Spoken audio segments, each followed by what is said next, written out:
안녕하세요. 자, 공중보건 담당하고 있는 김영입니다. 자, 이번에는 기출문제집으로 여러분을 만나뵙게 됐습니다. 자, 이 책은요, 15개념 문제가 다 수록되어 있습니다. 물론 기출문제랑 똑같이 내면 이건 범법행위인 건 아시죠? 그래서 그 기출문제를 약간씩 변형을 시켰는데 거의 유사합니다. 그렇죠? 자, 그런데 이 문제를 푸시다 보면 제가 왜 15주년 문제를 다 15개념 문제를 다 냈나요? 이렇게 의문스러울 수도 있는데 문제를 푸시다 보면요, 어떤 루틴을 발견하게 됩니다. 자, 어떤 루틴이냐면 하나는 똑같은 내용의 문제인데 계속 약간씩 단어를 수정하면서 계속 매년 반복되는 문제가 있어요. 자, 이런 문제는요, 쉬운데? 이것만 공부하면 되잖아. 이렇게 생각하는데, 단어를 계속해서 살짝 바꿉니다. 물론 이쪽에 전공이신 분들은 알아요. 이 단어를 이렇게 바꿨구나. 이렇게 아는데, 전공이 아니신 분은, 이거 다른 말 아니야? 라고 헷갈릴 수 있다는 거죠. 결국 매년 반복되는 문제는 점점 어려워진다. 라고 보시면 돼요. 그래서 같은 한국말인데도 해석을 못해서 틀리는 경우도 종종 있다 하시면 될 것 같고, 그럼 이제 두 번째는 주기를 타는 문제가 있어요. 근데 이 주기가 뭐 한 5년 주기 이런 건 괜찮은데 어떤 경우는 7년 주기, 또 어떤 경우는 10년 주기인 문제도 있어요. 그래서 제가 할 수 없이 15주년 문제를 다 실었다 이렇게 보시면 될 것 같고요. 그 다음에는 또 하나가 이제 신규 문제가 있습니다. 그러니까 신규 문제는 제가 이제 이쪽에 전공이잖아요. 전공자의 눈으로 보면, 맞아. 이런 거 있었어. 진짜. 그래서 알거든요. 근데 비전공이신 분들은 뜬금없는 문제가 나오는 거예요. 이런 것도 공중보건에 있었나? 이럴 정도로. 그렇게 낯선 문제들이 좀 있습니다. 그런데 이 첫 번째, 두 번째 문제 같은 경우에는 보통 20문제 중에서 18문제 정도 나옵니다. 그래서 대부분 이론서를 충분히 공부하셨다면 요거 18문제는 무난히 맞는다. 이렇게 보시면 되고요. 그런데 비해서 신규 문제는 한 2문제. 근데 요새는 조금 좀 적어져서 한 문제 정도까지도 나오긴 하더라고요. 그렇죠?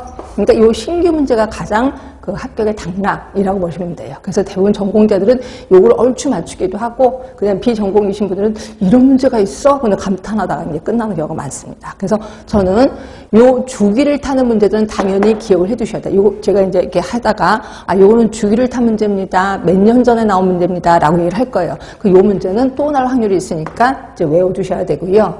요 신규 문제를 위해서 저는 이제 모의고사 쪽으로 좀 들어갑니다. 그래서 이제 모의고사에서는 말도 안 되는 희한한 문제를 제가 갖고 올 거예요. 그렇죠? 그럼 여러분들은 그러니까 기출문제보다 모의고사 쪽이 훨씬 더 어렵다. 뭐 이렇게도 표현하는데 요 신규 문제 때문에 그렇다라고 생각하시면 될 것 같아요.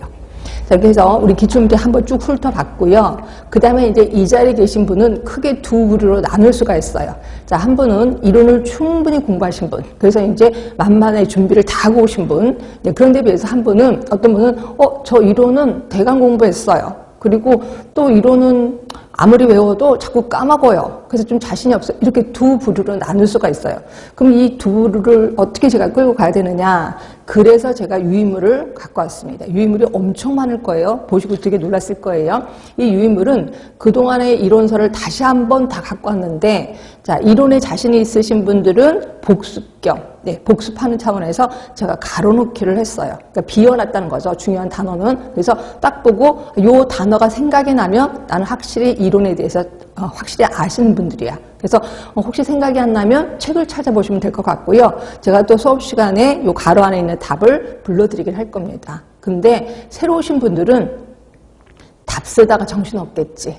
시간이 없으니까 제가 막 빨리빨리 불러드리거든요. 그러다 보니 여러분 답 쓰다 보면 손이 팔이 아프고 뭐 이게 뭐야 하면서 막노동이야 이렇게 생각할 수도 있는데요.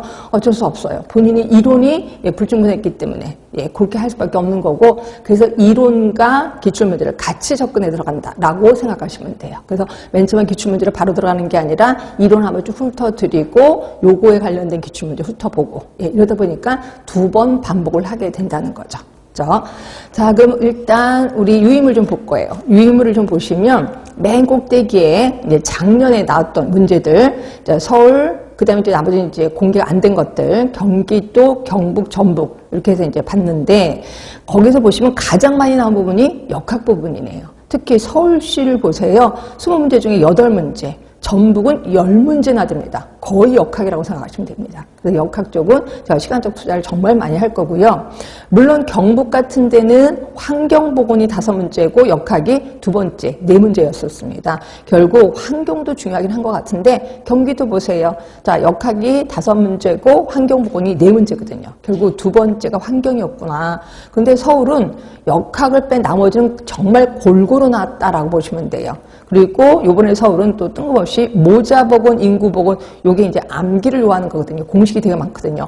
그게 시험 문제 좀 나왔었구나라고 보시면 돼요. 그러니까 2번째로 많이 나왔구나라고 보시면 돼요. 나머지는 정말 골고루 나오긴 합니다.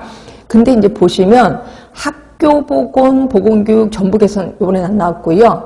그 다음에 전북에서 보세요. 환경이 하나도 안 나왔습니다. 이러다 보니까